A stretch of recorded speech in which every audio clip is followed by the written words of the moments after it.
Virginia. Hello, Virginia. Hello. Oh, I'm Virginia, too. And that was the Virginia State Song.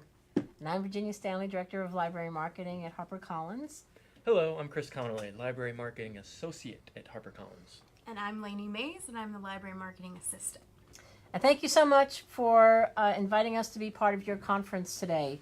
We're excited to bring our forthcoming titles to talk about them with you. So we're going to get right to it. And if you have any comments, please go ahead and make them, because we have, in addition to the books that we'll be talking about, we're going to enter you all to win. We have some Virginia-related swag. Christopher and Lainey, would you like to tell them? Sure. So one of my favorite pieces of swag that could be yours is a T-shirt from the Kellerman's location from Dirty Dancing, which was actually filmed in Virginia. Fun factoid. Does it have a song? To be honest, I've never seen Dirty Dancing. I know. How's sad. that possible? I know. It's very sad. It's just some cool art prints. Here's this very cool art print that I found on Etsy. We also have some Chick-on-Teague coasters. And something that's really close to my heart, if you didn't know this, your state dog is the American Foxhound. So we have an American Foxhound mug for one lucky winner. Okay, keep showing. And then last, not last and not least, we have a Virginia scented candle. And let me tell you, Virginia smells delicious. Why, thank you. Yeah. It's kind of like woody, but apple cinnamon. Mm-hmm. It's super delicious. You guys can vote on if you think that's actually how you guys smell. Yep. And then lastly, your state flower is dogwood flower. So we have some earrings that are dogwood flowers. So there you go. All of this and the banner and the books that we talk about can be yours if you leave comments. So that's open to the members of the Virginia Library Association. We realize there may be other people watching, but this is a special edition of our Facebook Live, and it is for the Virginia Library Association. So please make comments, and at the end of the program, if we have time, we'll take questions. But we only have 45 minutes and a lot of books to get to, so we're just gonna dive right in. All of our information will be on Library Love Fest. You can get in touch with us if you want to about any of the books that we're talking about. We're happy to send galleys if we have them, whatever we can do to help you. So without further ado, here we go. Okay. First off, we have No Exit by Taylor Adams. This is a thriller, and Taylor is a director, and this book, it's perfect for the lead into fall. It's chilly, it's chilling, and it made me I had chills and goosebumps in the middle of summer reading it. So in this book, we follow Darcy Thorne, who is on her way to see her mother. Her mother is sick, she has cancer, and she's in college, so she's traveling back through the mountains in Colorado. And as she gets closer, a blizzard comes in, so she decides to stop off at a rest stop. And when she gets there, there are 4 other people there, and she doesn't really want to be friends, she just wants to get through the blizzard. And then when she goes outside to try to make a phone call, she looks into the van and sees a little girl trapped in a cage. So, like I said, chilly and scary and crazy. So she decides she doesn't know whose van this is. It's got to be one of the 4 people inside. So she's gonna free this kid. And usually she's not the hero, she says. She kind of goes along, but this is something important and she can't leave with a good conscience. So she goes in and she's trying to interrogate to find out which of these 4 people did it. And it's funny in a way. I mean, I know it's scary and creepy, and the little girl you feel so bad for her, but Taylor is just really good at dark humor. You should check out his Behind the Book on Edelweiss. And there's so many twists, even at the end. And like I said, perfect for a chilly evening and you want to kind of get a creepy feeling. And Darcy's the hero that we need. She steps up and tries to save the little girl. And they're doing a chapter 1 challenge, so it's kind of a dare to go past. If you can't go past the chapter 1, they dare you not to, because you're going to want to read it all. So if you're a fan of Ruth Ware, Karen Slaughter, this one's for you. And it's great. I really love this book. So much buzz about that book in this house. Yeah, pretty jazzed about that. For sure. Okay, I have a book for book lovers, which I assume you all are. So You better be. Virginia's for book lovers. Yes, it is. Yes, I am. Yeah. We're gonna be playing off that all day. All Probably. day. So All get ready. day. I'm going to keep Virginia doing Puns. that. I have The Binding by Bridget Collins. So Bridget's a celebrated kind of YA author. This is her adult debut, and it's kind of fantasy, historical, really cool concept where this young man is working on a farm. He doesn't have much money, not very many prospects, and this is in this kind of imaginary landscape. And he is contacted and basically told that he is going to become a bookbinder. And in this world, books are a means to both store memories and lose memories. So if you have a horrible memory you want to get rid of, you put it in these books, these magical books, and it's no longer there.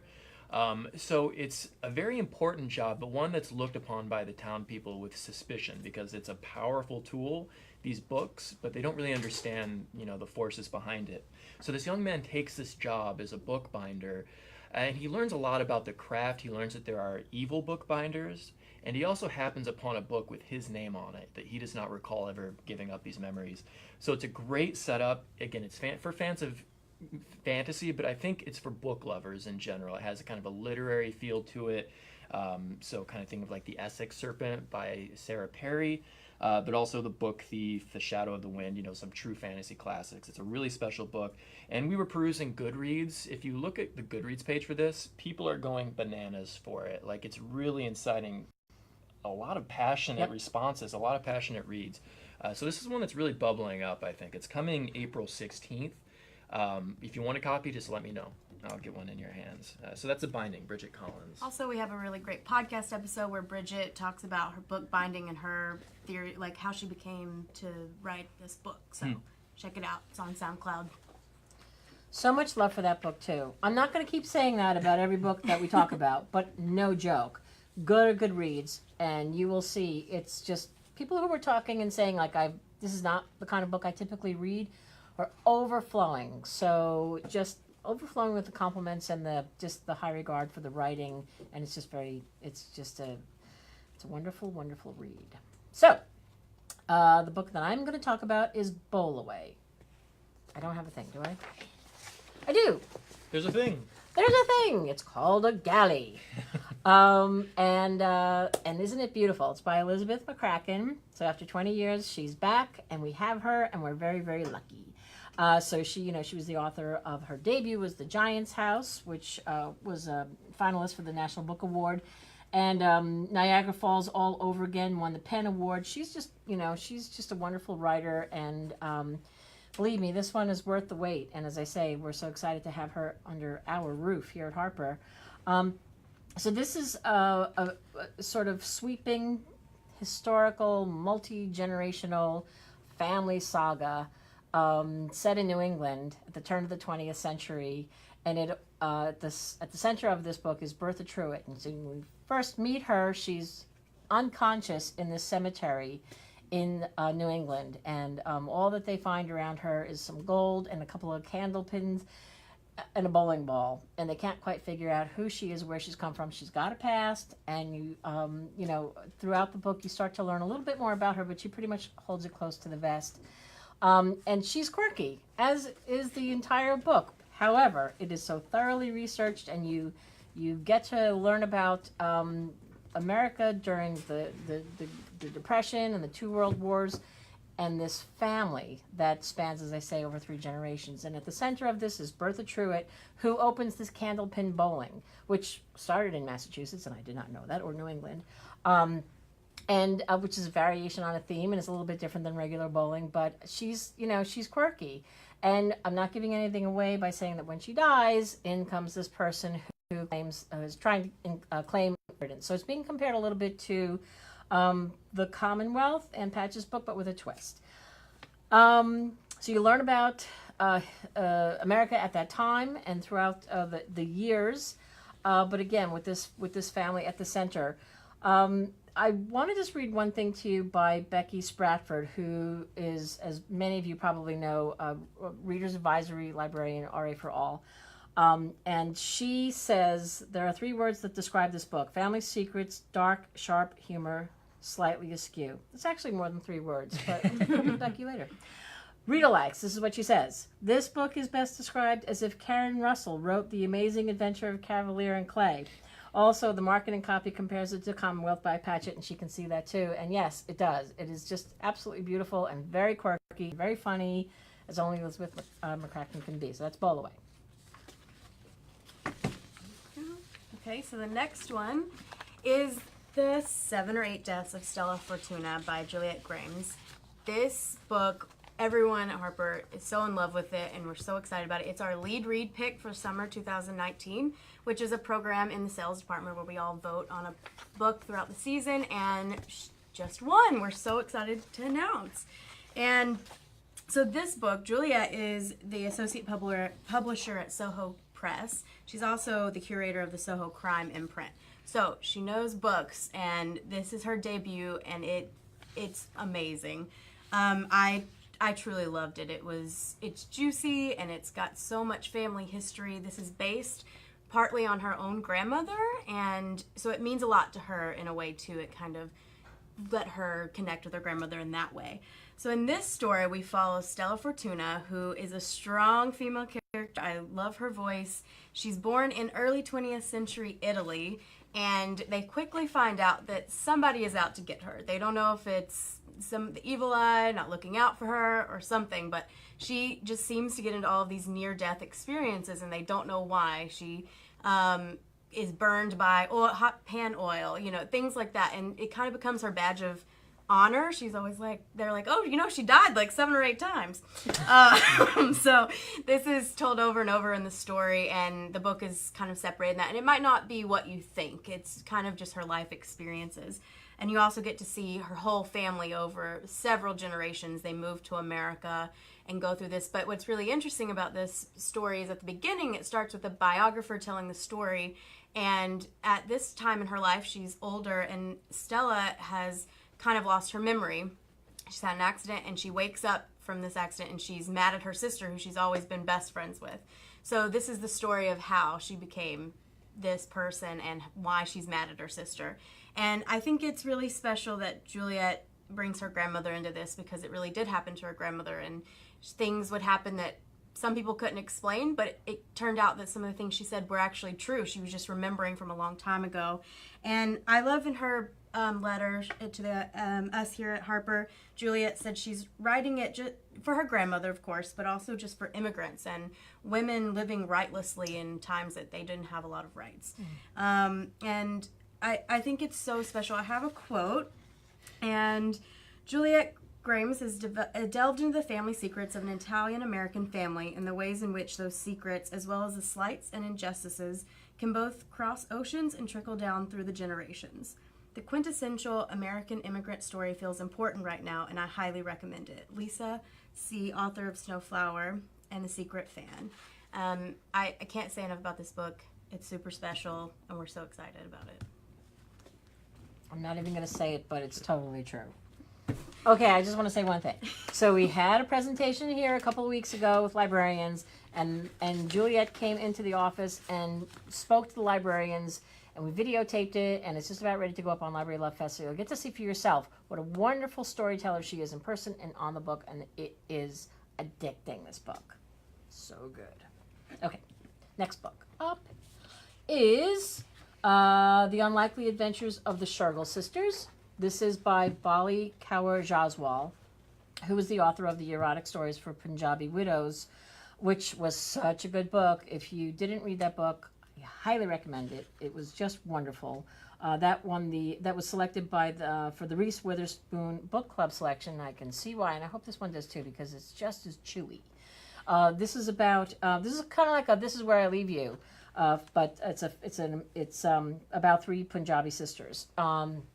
And in a nutshell, because we have a half an hour, this is about 3 sisters, 3 very different sisters who they're British born. They don't always really get along. They don't have a lot in common. As I say, they're quite different. On her deathbed, their mother has one last wish, and to make a pilgrimage together to the Golden Temple in Amritsar to carry out her final rites. They don't want to go. One of the sisters, who was a little more buttoned up than the rest of them, kind of a stickler, she was a school principal, she had made a pilgrimage there years ago with her mother, and something happened there, and she said, I'm never going back again. The mother makes this request and then dies. The daughter says, okay, I'll go. So it's about the 3 of them going back. and it's a story about friendship, sisterhood, family, and also, as the author said, she wanted to see what it was like to put these women in this position of, traveling to India by themselves, and what was that experience like in such a male-dominated society. So that is it in a nutshell. It's absolutely beautiful. She's a fabulous writer. Again, Erotic Stories for Punjabi Widows was absolutely beautiful. I love that book. So I hope you read that one. I hope you read this one, Unlikely Adventures of the Charbel Sisters. Cool. All right, so I have My Coney Island Baby by Billy O'Callaghan. So Billy O'Callaghan is a revered Irish author. He's known for his short stories, and we're kind of launching him stateside for the first time in a big way. This is a very tender, heartbreaking tearjerker of a novel. It's not overly sentimental when I say tearjerker. It's not out just to make you sad, but it's a hard subject. It takes place across decades, and it follows these two people, a man and a woman, who've been meeting every month in kind of the seedy by the hours hotel in Coney Island, and they're each married to someone else.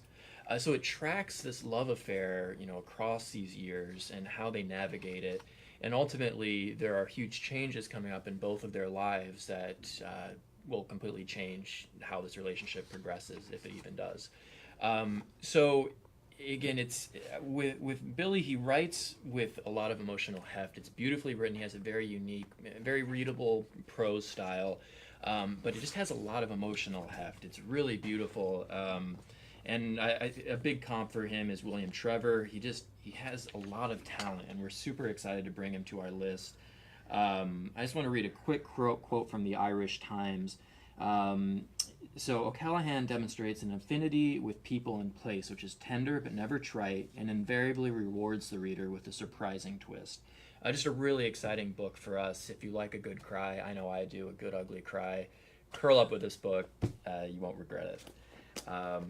And then another title that I want to talk to you about that we brought from overseas is Trent Dalton, Boy Swallows Universe. This is a debut that was originally went on sale in Australia, and it was just a smash hit. So we coordinated with Harper Australia, who published it, and we're bringing it across 17 countries because we really believe in this book. And this takes place in 1980s Australia, and follows this young man who kind of has an old man's heart. He's a genius. He's very introspective, and he's taking care of his older brother, who's this silent savant. And he has a really hard life. This is urban Australia, and his dad was like a heroin dealer. He's being raised by one of Australia's most infamous criminals. He's just in a very hard spot, but he's navigating it, and there's big changes in store for him. So there's a lot of danger in this book. There's adventure, but it's also coming of age in a big way. This is for fans of Extremely Loud and Incredibly Close, and The Curious Incident of the Dog in the Nighttime. And this has a really interesting behind the book story because Trent had a very rough upbringing in Australia as well. Similar thing where he was around drugs and crime, but aspired to be more, which he did. And so it has that great behind the book angle to it, but the story in itself is just powerful and propulsive, and unlike anything you'll read in the coming year. It's just really an incredible work, and it's coming April 2nd. So that's Boy Swallows Universe by Trent Dalton. Okay, the next book up is Aloha Rodeo. I don't think we have a jacket. We don't have a jacket for this one yet, but it's Aloha Rodeo by David Wolfman. This is a story that not a lot of people know about. This is about this a group 3 Hawaiian cowboys who traveled to Wyoming in 1908 to compete at the World Championships of Rodeo. This was the Cheyenne Roundup, which was kind of like, they called it like the Frontier Olympics. This was, they established world records there, and they played host to Buffalo Bill Cody and President Theodore Roosevelt. This was a big deal. And so these Hawaiian men come in, and there's 3 of them, and they're going to compete. And nobody took them seriously. They couldn't quite figure them out because this was a bunch of rugged cattlemen, and this was something that they did. And who were these guys? And they came in and showed them what for. They set a new record in steer roping, and put themselves on the map. This is a never before told tale about blending Americana and history at that time. This was, as I say, 1908, and there was a lot of prejudice at that time and a lot of misconceived notions about the Hawaiians, and so this was a great. They gained a lot of legitimacy by coming in there and then kind of riding out in a blaze of glory. But it's not just them. I mean, it's this whole story about America at that time and what was going on. I mean, Hawaii had been annexed. It was 1898, and they had been annexed much to the citizens' chagrin. So here was a chance for Hawaiians to demonstrate their skill in a contest that white America thought they owned, but also, as I say, to sort of like make them rethink their prejudice and what they thought about these people. So this is being compared to The Boys in the Boat. The authors have done incredible research. There are 25 black and white photos throughout the book, and they interviewed a lot of descendants of many of the principal players. So there's great research here. This is a really interesting piece of history. That's Aloha Rodeo by David Woolman and Julian Smith. Next is me again with some more information about America that I did not know about. This is the Polar Bear. Do I have that one? The Polar Bear Expedition, the heroes of America's forgotten invasion of Russia. No, it is not 2018. By James Carl Nelson. So this is amazing. This is a true story of this invasion of Russia. This happened during the winter of 1918-1919. This took place 1,000 miles north of Moscow, and 5,000 troops, a lot of them mostly from Michigan, fought the Red Army during the war. So they called this, there were roughly 5,000 soldiers, and they called this the American North Russia Expeditionary Force, renamed the Polar Bears, the Polar Bear Expedition. And it is just, it's this moving epilogue to this story about these men who went in. This is being published to coincide with the 100th anniversary of this campaign. This is James Carl Nelson's. It's harrowing. It's a dramatic retelling of this story when Americans and the Bolsheviks fought the series of battles in this unbelievably harrowing, punishing, brutal winter. There are photographs that are just you just stop and you can't quite believe what you're seeing. So this is, again, a piece of history that not many people know about. So that's the Polar Bear Expedition by James Carl Nelson. Next, we have The Huntress, and Kate Quinn, as you know, I actually have it. The Alice Network was her book before this. It was a Reese Witherspoon pick and a USA Today and New York Times best-selling book. So this is her new historical fiction, The Huntress. And this book, it has another little tidbit of history that you might not know. It's based on the story of the Night Witches, which during World War II, female pilot group all flew during the night for the Soviet Union, and not a lot of people know about them. And so she kind of takes this and creates a story around it. And we follow Nina, who is one of the flyers, and she finds herself trapped on behind enemy lines, and she comes across the Huntress, which is a very fierce, dark woman. She's a Nazi, and she's scary.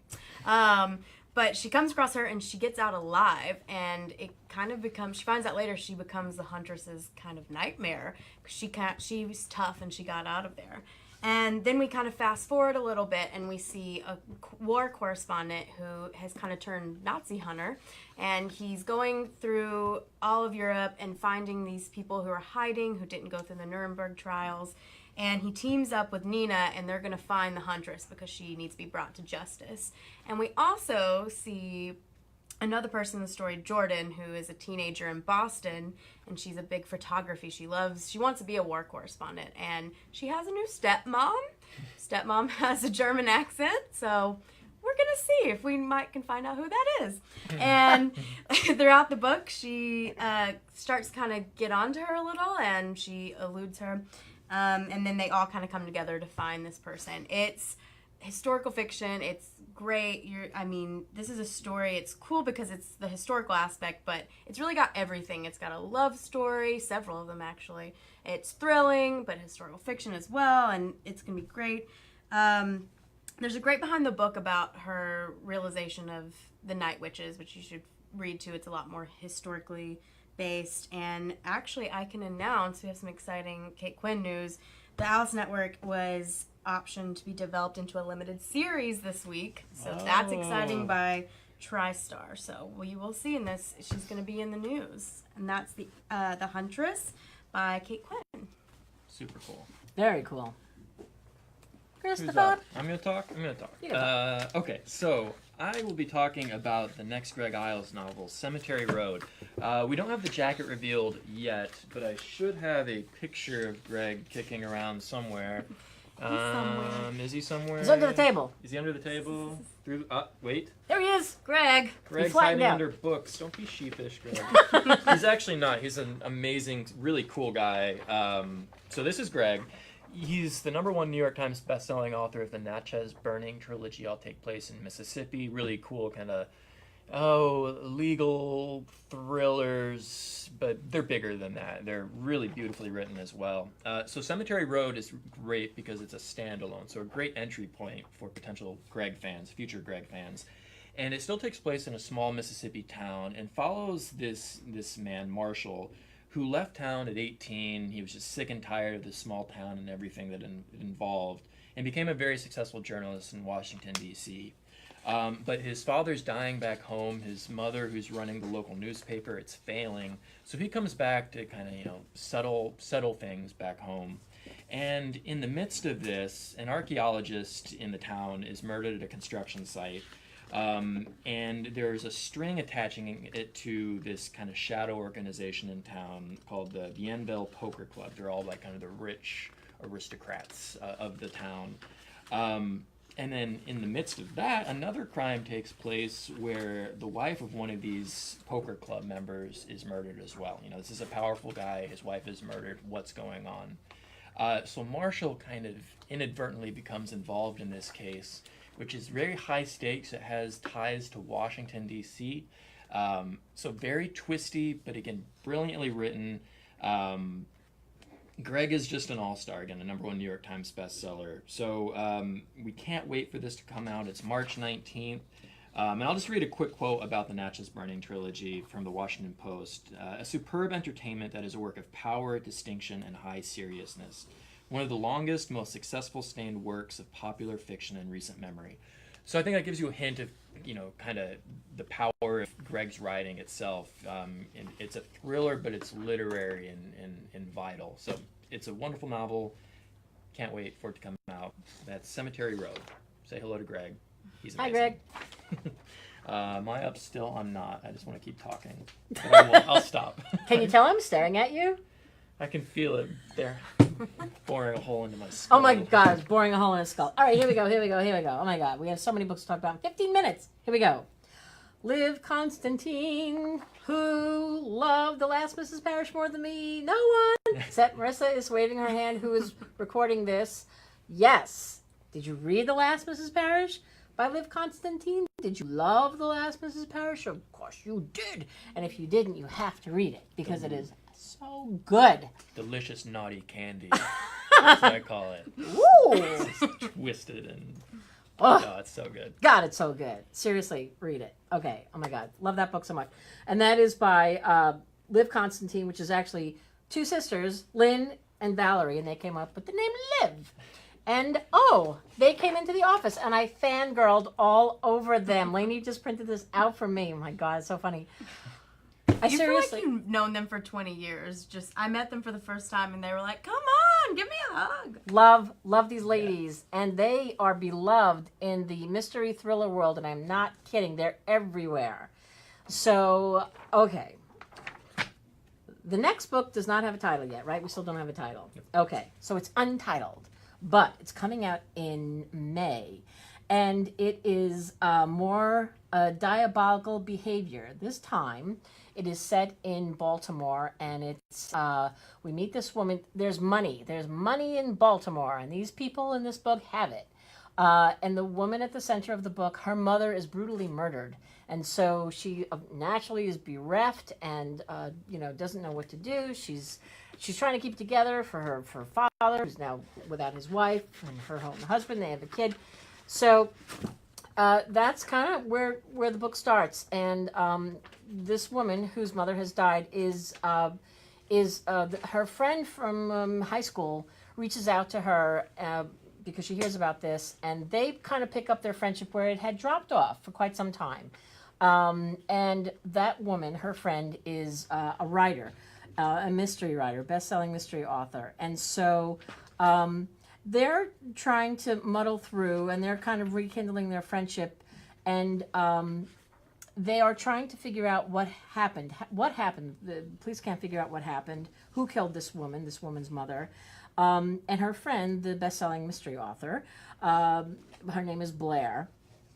She's on the case because they start to get clues, kind of weird, gruesome notes and clues that this killer is coming back. Something's up. And so her mystery writer friend is trying to help her figure out what's gone on. That's the premise of this book. These two ladies write like nobody's business. That Last Mrs. Parrish, it was the Reese Witherspoon Book Club pick. It was a Target Book Club pick. I have literally pages of quotes for that book, raves. So this book is, these ladies know how to do it. They know how to write snappy dialogue, creepy characters, and a very compelling plot line. So I hope we get a title soon, but please keep coming back to Library Love Fest because as soon as we hear about it, we'll get it up there. So that is the next Liv Constantine book coming out in May. Okie doke. And then one book that I want to bring up because we actually skipped over it because it's not on that list is Half of What You Hear by Kristen Cusick Lewis, who is a Virginia/DC area author. So important to note, if any of you do programming, please do let me know so we can maybe hook you up with an author visit. So Half of What You Hear is a breakout kind of like domestic suspense novel for fans of Leanne Moriarty and Ellen Hilderbrand. I love small town communities and the secrets they hide, especially when that's done well. And that's what this book essentially is, and it absolutely knocks it out of the park. It's about a woman who moves to this small community and all kind of the diabolical and not so diabolical secrets that are hiding behind those closed doors. On your handout, you can see this great quote by Kristen Harmel, a delicious, insightful page-turner set in a genteel Virginia town where everyone knows your secrets and nothing is what it appears. So, yes, I love it. I love novels like this, and this is, I think, a standout in the genre. It's coming December 31st, so not that far off in a trade paperback. And again, let me know about programming if you're interested in having the author to your library. I can work on that for you. And then one of my favorite authors, I know Virginia actually introduced me to this author, is Little Faith by Nicholas Butler, and I think I have the book here. So Nicholas Butler is the author of Shotgun Love Songs and The Hearts of Men. Oh my God, loved Hearts of Men. Heartbreaking, so good, tender, so good. Amazing. He's a Wisconsin-based author. All his novels take place there as well. And this is about an older gentleman who's kind of settling into his golden years. He's living kind of in rural Wisconsin with his wife and his daughter, who he'd long ago been estranged with, but she's finally back home. She has a young son, 6-year-old Shiloh, and things are kind of starting to settle into place finally for Lyle, this older guy. But while his daughter was estranged, she kind of came under the influence of this radical church, and this church is also convinced that Shiloh, the grandson, has the ability to heal the sick. So Lyle is not a religious man. He sees this church, how extreme it is, and he's weighing wanting to keep his family together versus, his natural suspicion of what's going on here. It's written with a very deft hand. It's not overly judgmental. It's just beautiful, and it considers all the sides. There's a great behind the book essay that Nicholas did on Edelweiss that talks about this real life case of this young girl. She had type 1 diabetes in Wisconsin, and she was suffering from complications with diabetes, and her parents attempted to do like faith healing, and this little girl passed away, and that really just is stuck in the core of Nicholas, and he wanted to kind of tackle the feelings that he felt, when he heard about this story. Again, beautifully written, tender, and just written with poise and a lot of heart. I adore everything that Nicholas does. This follows suit. It's coming March 5th. Please do check it out. Next is American Pop by Snowden Wright. This is a debut, and I say it every time, but I'm jazzed about this book. I'm so excited for you guys all to read it. So Snowden is from Mississippi, as am I, and we did a great podcast episode, so you should check that out too. I'm always here to get the podcast episodes in. And his first novel, Play Pretty Blues, is the recipient of the 2012 Summer Literary Seminar's Grey Wolf Prize. And this book follows I call it an epic. It's just 100 years of American history. It follows a family, the Forsters, who own a soda company in Panola County, Mississippi. So it's Panola Cola. And this book interweaves real, true history. So quotes about Pepsi and Coke, but kind of twisted a little to include Pan-Cola. And so I think it's just an ode to Southern literature, and it's beautiful and witty, kind of that Mark Twain wit a little, and I call it kind of Faulknerian too. So you just see so many odes to Southern literature, and it's cheeky and fun, and you just see this whole family, generations of this family, the rise and fall of the South, and you kind of follow them, but it becomes a greater rise and fall of America in the world. And I think it just pulls on your nostalgia, but really it kind of hits issues today. Homophobia, racism, immigration, it's all in this book. And if you're a fan of literary novels, family sagas, Jonathan Franzen, this is for you. It's going to be a great book club book because there's just so much to delve into, and you can just tell. He went back to Mississippi and lived in a cottage his grandfather gave him, and he wrote this book, and he went home to find this story. So you're going to want to check this out. Snowden Wright, American Pop. Okay, The Affairs of the Falcones by Melissa Rivero. This is a debut novel. It's about a young, undocumented Peruvian woman who is fighting to keep her family afloat in New York City. This is set in the 1990s, and it's about a woman and her husband and their 2 kids, and they leave Peru, political strife. They come to New York, and it is not all that they had hoped it would be. It's a very difficult life. There are loan sharks involved. There's a nasty guy who's got his eye on Anna Falcone, the matriarch of this family. She's working in a factory job. It's really tough stuff. It's about how the lengths that she will go through her husband wants to go back. She knows that she needs to stay, and it's what she'll go through to keep her family together. What lines will she cross? What lines won't she cross? It's beautifully written. The author herself was undocumented until her early 20s, so she knows of what she writes. This is, as I say, just set in the recent past, but it's, this renewed national debate about immigration.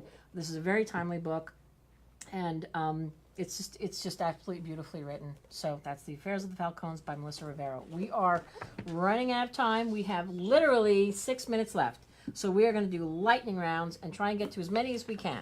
Okay. All right. For me, piece of sci-fi, for any sci-fi genre fans, we have The Luminous Dead by Caitlin Starling. This is for fans of The Martian and Gravity, with kind of that creepy, overhanging dread of annihilation, where a young woman takes a job as kind of a caver off-planet.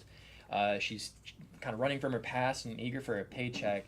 Her boss is willing to sacrifice her workers to accomplish secret ends that she does not disclose. So this young woman is diving in this cave, becomes trapped, and then must deal both with ghosts residing within the cave and ghosts of her own. So very claustrophobic and creepy and fun. Yeah, kind of shiver-inducing. So this is coming April 2nd. It's The Luminous Dead by Caitlin Starling. Okay, next is The Confessions of Franny Langton. This is a super special book, too. It was shortlisted for our lead read list for the summer 19. It's historical crime thriller. It's a debut. This is Sarah Collins, who wrote the book. I'm going to put it back down. And so it echoes Alias Grace, The Invention of Wings, The Playing Guest.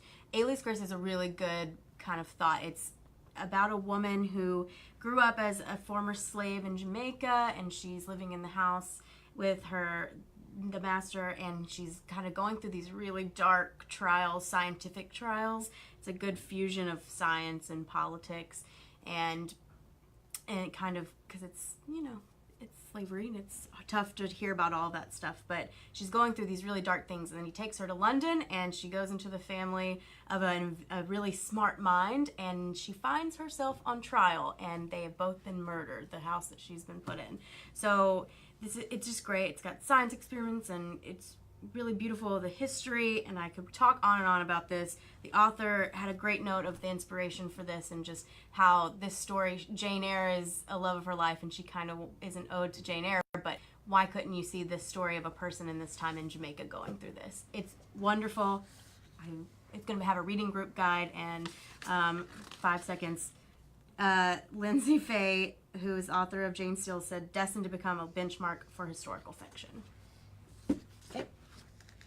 Am I talking? I'm talking. You are. What Doesn't Kill You Makes You Blacker by Damon Young. I have a picture of the cover here. So Damon is the co-founder and editor-in-chief of Very Smart Brothers, VSB, which is just a brilliant website that talks about race, class in America. That kind of crosses, I think, demographic lines. Like the readership is 50-50 black and white, 65% women versus 35% men, which I found was funny, interesting. And he writes about race. He's hard-hitting, but he has humor at the same time. He doesn't hold back, and I think he's just one of the most unique and insightful voices on a really tough topic about what it's like to be black in America, and kind of those mental gymnastics that you would have to do on a day-to-day basis, based on what's happening. Like, how should I react here, he says, as a professional black person, or this is pretty, will the white person's potato salad kill me? So you can see the subject matter ranges from big time to smaller things, but Damon pulls, no matter what he does, he's pulling something significant from it.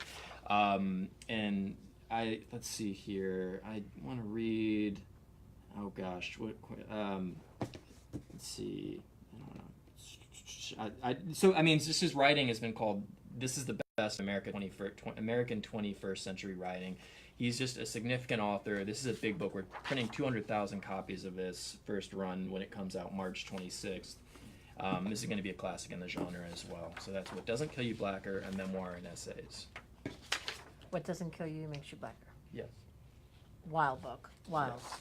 Okay, we really only have a couple minutes left. Very quickly, I want to tell you about Parkland by Dave Cullen. Dave Cullen is the author of Columbine, which spent 13 weeks on the New York Times bestseller list. It won an Edgar. It was a Goodreads Choice Award, a B&N Discover pick. It was named to 24 Best of list for 2009. It sold over 400,000 copies. I'm telling you all of that because the man knows how to capture a story and how to report it. This next book that he's written, Parkland, is about the Marjorie Stoneman Douglas High School shooting. After Columbine, when he was there before almost anybody else was, it was horrific, and he suffered PTSD from it, and decided he wasn't going to cover these stories anymore, on site. He was going to get all of his information secondhand because it just was too much. However, Parkland is different because it's 20 years later, and there have been so many shootings, and this one was different because these kids were different. And so he went to the school, and he's interviewed these kids, and he's profiled them to see, projected a profile of what they are like. I mean, they changed the response, these kids. They went to Washington, they became these activists, they started these movements, they harnessed their anger and their grief, and Dave Cullen was very compelled to record their stories. And not only that, but what they were going through in pertaining to what happened, but also like they're getting ready for prom, and they're putting together their yearbook, and there's all this other stuff, and getting ready for college. But yet there was this massive thing then that diverted them, and so this is a profile of them, and it's not about getting into the head of the killer. It's about them, and it's very, very powerful. That's Parkland by Dave Cullen. Okay, next. 2 sentences on each book because we got to go. We have Too Close by Natalie Daniels. I don't have anything to show you guys, but it's because it's a pseudonym for a British TV writer. Little mystery for you.